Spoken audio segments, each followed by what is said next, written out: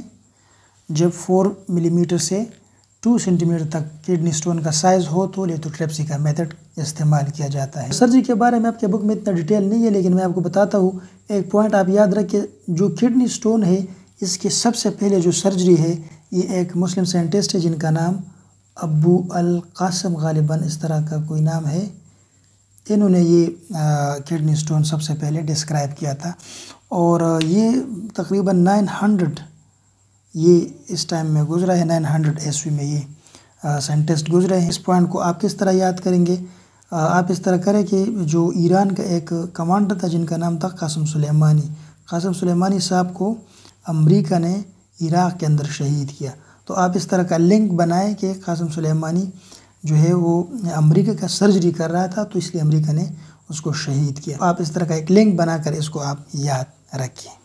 اس کے علاوہ میں آپ کو ایک اور MCQ بتانا چاہتا ہوں، انسانی کڈنی کب فنکشن سٹارٹ کرتا ہے؟ تو جب گیسٹیشن کے 4 مہینے یعنی 4 مہینے کمپلیٹ ہو جائے، اس کے بعد کڈنی فنکشن سٹارٹ کرتا ہے، اور یہ تھرو آؤٹ چلتا رہتا ہے، یہ کبھی بھی سٹاپ نہیں ہوتی۔ جس طرح انسان کا دل، جس طرح انسان کا پھیپھڑے، جس طرح انسان کا دماغ تھرو آؤٹ اٹس لائف چلتی ہے، اسی طرح یہ کڈنی بھی تھرو آؤٹ لائف چلتی رہتی ہے۔ اور کڈنی 2 ہے، 2 کڈنی ہے، اگر ایک کڈنی ایکسپائر ہو جائے دوسری کڈنی سے بھی کام چلتا رہتا ہے۔ سو یہ اللہ تعالیٰ کی انسانوں پر بہت رحم کرم ہے کہ انسانوں کے مختلف اہم آرگن ڈبل ہے، اگر ایک لاس ہو جائے تو دوسرے سے بھی لائف گزارا جا سکتا ہے۔ اسٹوڈنٹس، ایک اور پوائنٹ، جن لوگوں کا ڈائبٹیز ہو، ڈائبٹیز یعنی جس کو ہم عام الفاظ میں شوگر کہتے ہیں، شوگر کے جو مریض ہو ان کے بلڈ میں شوگر کی کنسنٹریشن زیادہ ہوتی ہے، تو یہ بلڈ ویسلز کو ڈیمیج کرتا ہے، اور بلڈ ویسل تو کڈنی کے اندر بھی ہوتی ہے، تو جب یہ ڈیمیج ہو جائے بلڈ ویسلز، اس سے کیا نقصان ہوتا ہے؟ اس سے نقصان یہ ہوتا ہے کہ بلڈ ویسل سے پروٹین یورین میں چلے جاتے ہیں، یعنی یورین میں زیادہ پروٹین ہوگی، اور جو بلڈ کے ویسل ہے اس کے اندر واٹر اور سالٹ یہ رہ جاتا ہے، یہ پراپر طریقے سے فلٹریشن نہیں ہوتی بلڈ کی. تو جب بلڈ میں واٹر سالٹ زیادہ ہوتی ہے تو انسان وزن گین کرتا ہے، یعنی اوبیسٹی کا یعنی موٹافے کا شکار ہو جاتا ہے. اور اس کے ساتھ ساتھ اینکلز جو ہے نا، اس میں سویلنگ بھی محسوس ہوتی ہے. اس کے علاوہ ڈائیبٹیز سے بلڈ پریشر بھی بڑھ جاتا ہے، اور جب بلڈ پریشر بڑھ جائے تو پھر یہ کڈنی اور اس کے نیفران کو ڈیمیج کرتا ہے. سو ڈائیبٹیز کڈنی کے لیے بہت زیادہ خطرناک ہو سکتا ہے. اس کے بعد نیکسٹ لیکچر میں ہم انشاءاللہ کڈنی فیلیور ڈسکس کریں گے.